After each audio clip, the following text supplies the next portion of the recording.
ससुराल में वो पहली सुबह आज भी याद है। कितना हड़बड़ा के उठी थी, ये सोचते हुए कि देर हो गई है और सब न जाने क्या सोचेंगे।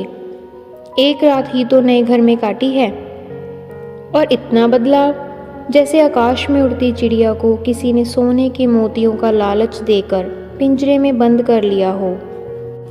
शुरू के कुछ दिन तो यूं ही गुजर गए। हम घूमने बाहर चले गए।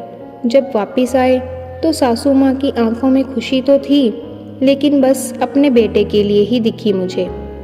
सोचा शायद नया नया रिश्ता है, एक दूसरे को समझने में कुछ देर लगेगी, लेकिन समय ने जल्दी ही एहसास करा दिया कि मैं यहाँ बहू हूँ। जैसे चाहूँ वैसे नहीं रह सकती।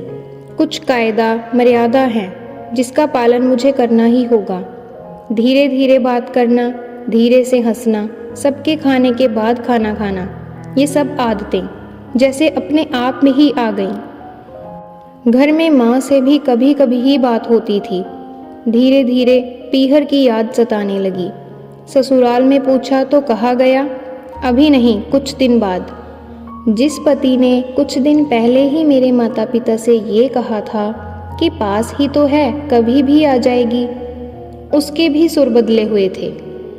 अब धीरे धीरे समझ आ रहा था कि शादी कोई खेल नहीं है। इसमें सिर्फ घर नहीं बदलता, बल्कि आपका पूरा जीवन ही बदल जाता है। आप कभी भी उठ के अपने पीहर नहीं जा सकते। यहाँ तक कि कभी याद आए तो आपके पीहर वाले भी बिना पूछे नहीं आ सकते। पीहर का वो अल्हड़पन, वो बेबाक हंसना, वो झूठे मुंह रसोई में कुछ भी छू लेना, जब मन चाहे तब उठना, सोना, नहाना, सब बस अब यादें ही बनकर रह गई हैं। अब मुझे समझ आने लगा था कि क्यों विदाई के समय सब मुझे गले लगाकर रो रहे थे।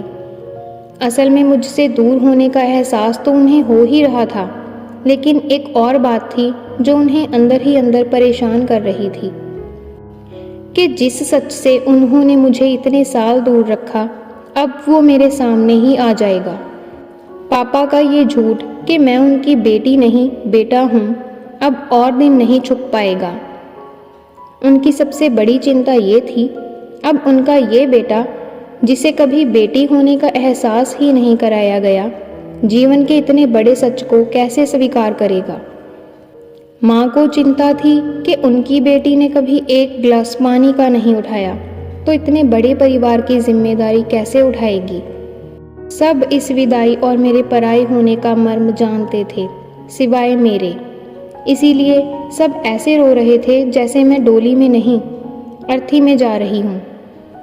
आज मुझे समझ आया कि उनका रोना गलत नहीं था। हमारे समाज का नियम ही ये है, एक बार बेटी डोली में विदा हुई तो फिर वो बस मेहमान ही हो जाती है घर की। फिर कोई चाहे कितना ही क्यों ना कह ले कि ये घर आज भी उसका है, सच तो ये है कि अब वो कभी भी यूं ही अपने घर, जिसे मायका कहते हैं, नहीं आ सकती। हजारों समस्याओं और परेशानियां आ जाने पर भी उसी को हल करना है, हंसते हुए, गम छुपाते हुए।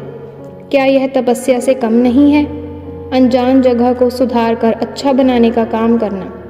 आप क्या कहेंगे इस बारे में? एक बेटी ही है जो दोनों कुलों की लाज रखती है। बेटी होना किसी बेटे से कम नहीं। उस बाप से पूछो क्या बीत रही होती है जब बेटी जन्म लेती है।